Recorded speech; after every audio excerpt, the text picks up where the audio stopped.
ठरलं तर मग या मालिकेच्या पुढील काही येणाऱ्या भागांमध्ये आपल्याला आता जबरदस्त असा ट्विस्ट पाहायला मिळणार आहे। आता नेमकं काय घडणार, कसं घडणार हे सगळं आपण आपल्या आजच्या या व्हिडिओमध्ये जाणून घेणार आहोत।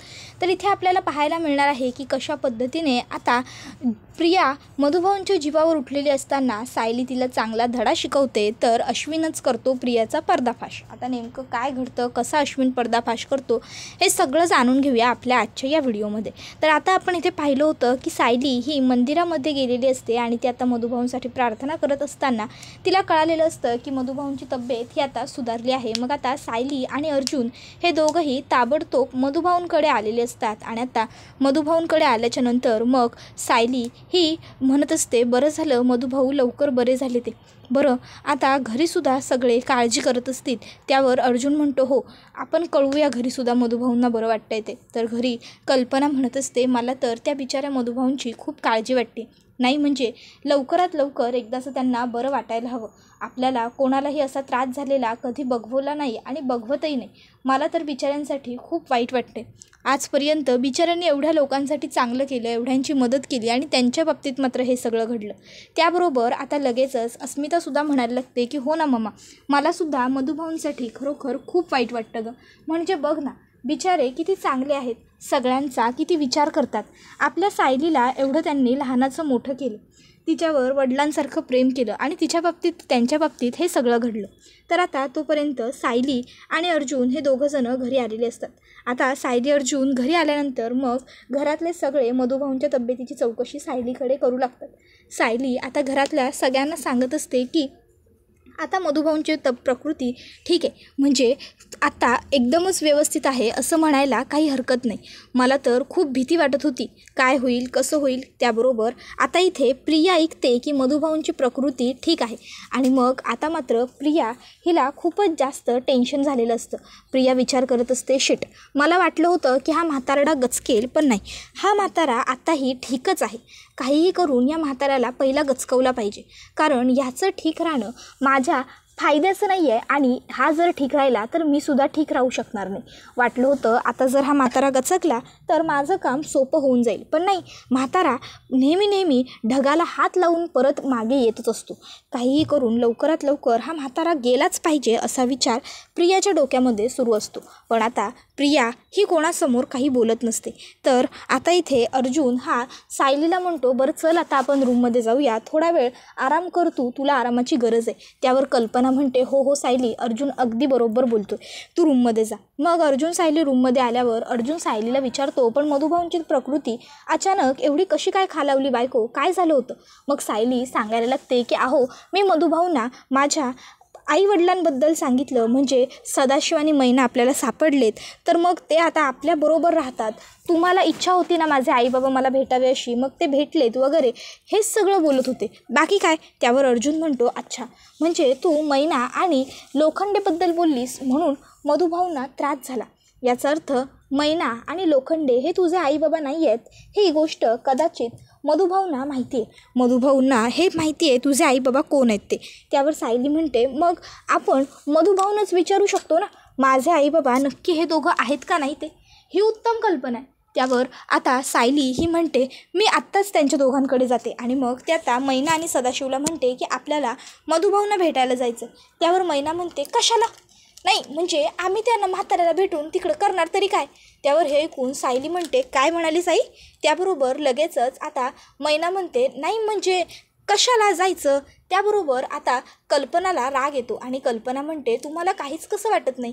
नाही, ज्या माणसाने तुमच्या मुलीला सांभाळलं, लहानाचं मोठं केलं, त्या माणसाला आज जर बरं नाही आहे तर तुम्ही म्हणता त्यांना भेटायला जायचं कशाला? खरंच? त्याबरोबर मग लगेच मैना ही असं बोलल्यावर मग सदाशिव म्हणतो, नाही म्हणजे तिला तसं नव्हतं म्हणायचं, खरं तर आम्हाला असं म्हणायचं आहे की सध्या ते शुद्धीवर नाही आहेत ना, मग त्यांना भेटायला जाऊन तरी उपयोग काय होणार म्हणून।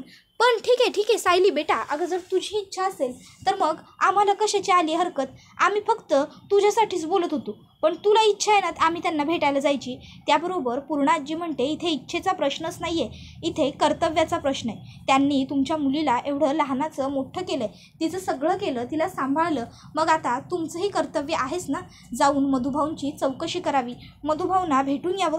त्याबरोबर आता पूर्ण आजी सांगते की तुम्ही दोघांनीही जायचं आणि मधुभाऊंना भेटून यायचं, समजलं ना.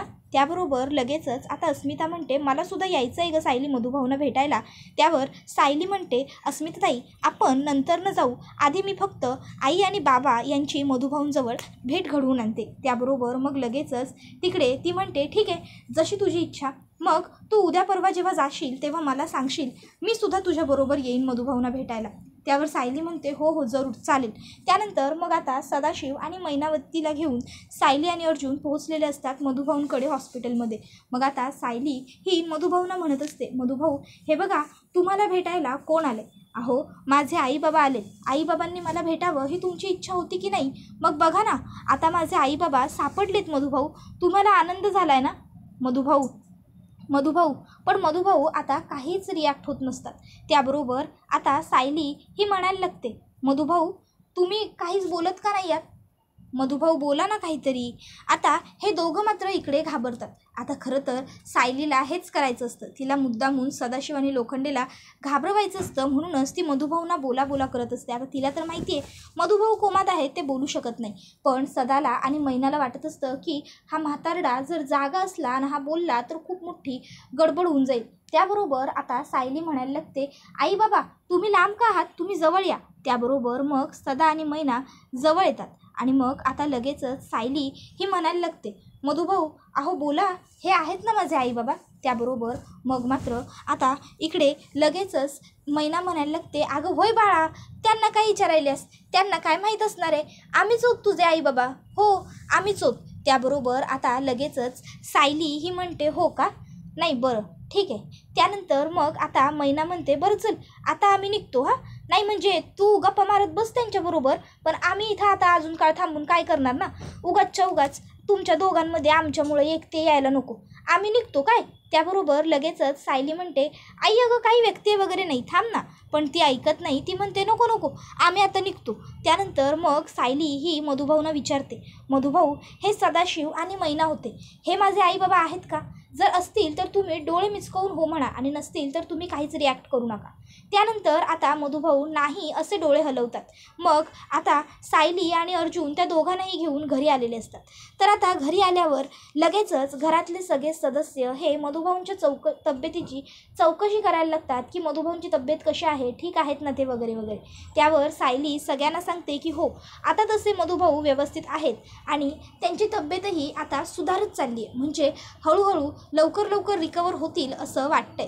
आणि तसंही डॉक्टरांचं सुद्धा हेच म्हणणं आहे की थोडा वेळ घेतील मधुभाऊ पुन्हा पूर्वीसारखे रिकवर होईल. मधुभाऊ नक्की बरे होतील ही माझ्या मनाची आशा आहे आणि माझं मन मला सांगतंय म्हणजे नक्कीच मधुभाऊ बरे होतील. त्याबरोबर आता लगेचच तिकडे तिला सायलीला कल्पना म्हणते हो गं होतील, तुझे मधुभाऊ नक्की बरे होतील, काळजी करायची काही गरजच नाही आहे सायली. त्यानंतर आता लगेचच इकडे सायली म्हणायला लागते बरं आई बाबा तुम्हीसुद्धा जरा आराम करा, तोपर्यंत आम्ही दोघंसुद्धा जरा आराम करतो. त्याबरोबर आता लगेच इकडे अर्जुन म्हणतो हो बरोबर बोलते सायली, तुम्ही जा आणि जरा आराम करा. त्याबरोबर आता लगेच सदाशिव आणि मैना हे दोघं तिकडनं त्यांच्या खोलीत निघून जातात. तर अर्जुन हा आता सायलीला म्हणतो बघितलंस ना बायको, मधुभाऊंनी स्पष्टपणे नकार खुणावलाय. त्यावर सायली म्हणते हे मला काय तुम्ही सांगताय, मीच तुम्हाला एवढे दिवस सांगत होते की ते सदाशिव आणि मैना माझे आईबाबा नाही आहेत. तर इकडे प्रिया आता चोरून अर्जुन आणि सायलीच्या रूमबाहेर गेलेली असते आणि ती आता त्यांचं बोलणं ऐकत असते. आणि त्या दरम्यान प्रियाला हे कळालेलं असतं की मधुभाऊ हे आता डोळ्यांनी खुनून माणसांबरोबर बोलतात. मग प्रिया म्हणत असते की हा म्हातारडाना एका जागी पडलाय तरीसुद्धा स्वस्थ बसत नाही आहे, नुसती काही ना काहीतरी कुरापत करतच राहतोय. नाही डोळ्यांनी बोलतोय काय, आता नाही जर याचे ते डोळेच कायमचे मी बंद केले ना तर मी सुद्धा नावाची प्रिया नाही, बघच आता मी काय करते ते म्हाताऱ्या. आणि मग आता ती ठरवते की उद्या आपण जायचं हॉस्पिटलला आणि मधुभाऊंचा श्वास कायमचा बंद करायचा, म्हणजे मधुभाऊ सायलीला काही खुणवूच शकणार नाही. मग आता तिने ठरवल्याप्रमाणे ती करण्यासाठी हॉस्पिटलमध्ये जायला लागते. आता इकडे अर्जुन सायली घरातले सगळे घरी असतात. आता प्रिया हे फोनवर बोलत घराबाहेर पडण्याचं नाटक करते जेणेकरून घरातल्या कोणालाच कळू नये की ती कुठं चालली आहे. ती म्हणत असते हो तू काळजी करू नकोस, हो मी पोहोचते, हो थोड्या वेळात पोहोचते, हो माहिती आहे मला तुझा अभ्यास होणं गरजेचं आहे आणि काळजी करू नको, परीक्षेत तू छान टक्क्यांनी पास होशील, मी घेईन तुझा अभ्यास. हो हो चालेल चालेल, मी निघते. आणि मग आता मी चप्पल तरी घालू का नको असं म्हणत म्हणतच ती बाहेर पडते. आणि मग फोन ठेवत म्हणते, बरं झालं घरात कोणाला संशय नाही आला. आता मैत्रिणीकडे जाते, ह्या बहाण्याने मला मधुभाऊंजवळ हॉस्पिटलमध्ये जाता येईल आणि त्यांचं काम कायमचं संपवता येईल. मग आता ती हॉस्पिटलमध्ये बुरखा घालून आलेली असते आणि आता ती बुरखा चेंज करायला वॉशरूममध्ये जाते. बुरखा चेंज करून जेव्हा ती बाहेर येते तेव्हा हॉस्पिटलमध्ये नेमका त्याच वेळी अश्विन आलेला असतो. आणि अश्विन हा आता प्रियाला बघतो. आता अश्विन हा विचार करतो, तन्वी पण ही इथे काय करते. मग आता अश्विन हा लगेचच तिला हाक मारायला सुद्धा चाललेला असतो. पण तो दुसऱ्या एका डॉक्टरांबरोबर असल्यामुळे ते डॉक्टर अश्विनला म्हणतात, काय झालं अश्विन, तू असा थांबलास का. त्यावर अश्विन म्हणतो, नाही डॉक्टर काही नाही, आपण जाऊया, पेशंटला गरज आहे ना. आणि मग आता लगेचच अश्विन हा डॉक्टरांबरोबर तिकडनं निघून जातो. आता त्याला खरं तर प्रियाला भेटायचं असतं. तो तिकडनं निघाल्यावर प्रियाला तिथे शोधतसुद्धा असतो, पण त्याला आता प्रिया तिथे कुठेच दिसत नाही, सापडत नाही. आता तो विचार करायला लागतो की तन्वी इथे कशाला आली असेल. असेल काही तिचं काम, घरी गेल्यावर विचारेन, ती मला सांगेलच. पण ती जर काही येणार होती कारणासाठी हॉस्पिटलमध्ये तर मग तिने मला सांगायला हवं होतं. हॉस्पिटलमध्ये येणार होती, मला माहिती असतं तर मीच घेऊन आलो असतो ना. जाऊ देत, सोड. आता घरी गेल्याशिवाय कळणार नाही की ती नेमकी इकडे कशासाठी आली होती ते. घरी जाऊनच तिला विचारता येईल. आता असा विचार अश्विन करत असतो. आणि मग आता शेवटी अश्विन हा घरी जायला निघतो. त्याबरोबर इथे प्रिया ही मधुभाऊंचा ऑक्सिजन मास्क काढते आणि पुन्हा बुरखा घालून घरी यायला निघालेली असते. आता प्रियाला ही गोष्ट माहीतच नसते की अश्विन हॉस्पिटलला आला होता आणि अश्विनने आपल्याला पाहिलं होतं. तर आता इथे तोपर्यंत दुसऱ्या दिवशी सायली ही सुद्धा मधुभाऊंना पुन्हा भेटण्यासाठी हॉस्पिटलला चाललेली असते. आता सायली ही जेव्हा मधुभाऊंना भेटण्यासाठी पुन्हा हॉस्पिटलला जाते तेव्हा ती बघते तर काय की मधुभाऊंचा ऑक्सिजन मास्क हा खाली पडलेला आहे आणि मधुभाऊ हे असे बेशुद्ध अवस्थेत आहेत आणि मधुभाऊंच्या हार्टबीट वाढलेले आहेत. मग सायली घाबरते आणि ती लवकर डॉक्टरांना हाका मारते, डॉक्टर डॉक्टर. त्याबरोबर आता डॉक्टर हे त्या ठिकाणी आलेले असतात. तर सायली डॉक्टरांना म्हणत असते, डॉक्टर माझ्या मधुभाऊंना काय झालं आहे, लवकर बघा. माझे मधुभाऊ असे का करतायत, ते काही हलत का नाही आहेत, डोळे का हलवत नाही आहेत, डॉक्टर चेक करा प्लीज. त्याबरोबर डॉक्टर म्हणतात, तुम्ही प्लीज जरा शांत व्हा मिसेस सुभेदार, काही झालेलं नाही आहे पेशंटला, फक्त ऑक्सिजन मास्क निघाला आहे, काळजी करू नका, आम्ही आहोत. आणि मग आता लगेचच डॉक्टर हे पुन्हा मधुभाऊंना त्यांचा ऑक्सिजन मास्क वगैरे व्यवस्थित लावतात. त्याबरोबर सायली म्हणत असते, डॉक्टर एवढ्या मोठ्या हॉस्पिटलमध्ये हा असा हलगर्जीपणा माझ्या वडिलांच्या बाबतीत कसा काय होऊ शकतो, जर त्यांना काही झालं तर काय करणार आम्ही. त्याबरोबर डॉक्टर हे सायलीला सांगत असतात की मॅडम काळजी करू नका, आमच्या हॉस्पिटलमध्ये पुन्हा असं कधीच घडणार नाही. त्याबरोबर सायली म्हणते, डॉक्टर प्लीज काळजी घ्या. त्याबरोबर डॉक्टर हे होकारार्थी मान हलवतात. तशी सायली म्हणते, मी निघते. आणि मग आता सायली ही तिकडनं निघालेली असते. पण हे असं झालं तरी कसं, हा प्रश्न सायलीच्या मनाला सुद्धा सतत खात असतो.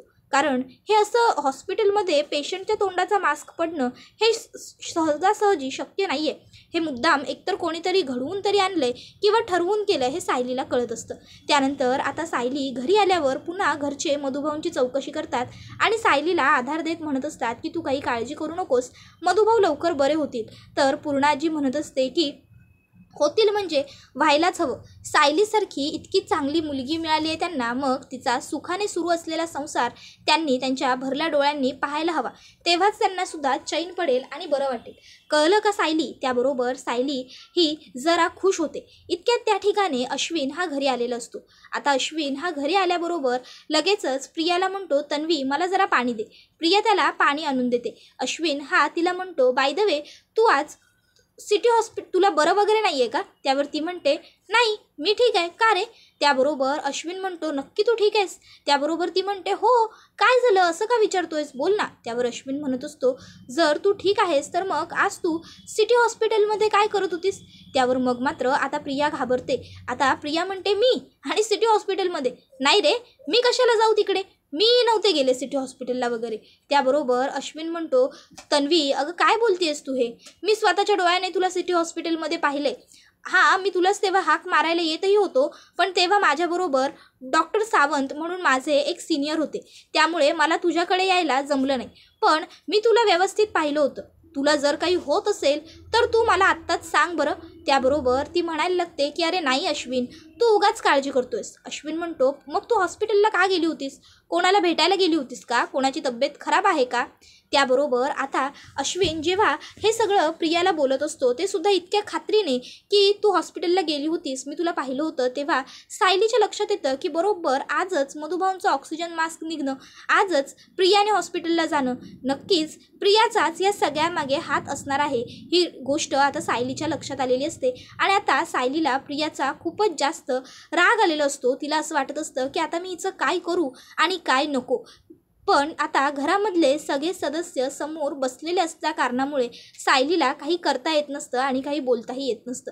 सायली ही आता नंतर अर्जुनला म्हणते, अर्जुन सर, मगाशी अश्विन भाऊजी जे बोलत होते त्याच्यावरून, त्याबरोबर अर्जुन म्हणतो, तुला जो डाऊट आला आहे मला सुद्धा तोच आला आहे. त्याबरोबर हे ऐकून सायली म्हणते की जर या सर्वांमध्ये प्रियाचा हात असेल ना तर मी खरंच सोडणार नाही आहे तिला. नाही, आतापर्यंत ती खूप खेळ खेळली, पण आता नाही.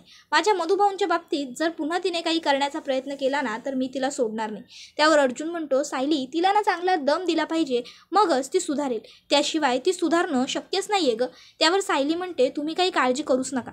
आता बघा, तिला असा दम देते ना की माझ्या दम देण्यानेच तिला दम भरला पाहिजे. आणि मग आता सायली प्रियाकडे येते आणि प्रियाचा हात जोरात घट्ट पकडून पिरगळते आणि पुन्हा माझ्या मधुभाऊंच्या वाट्याला जायचं नाही असं सांगते.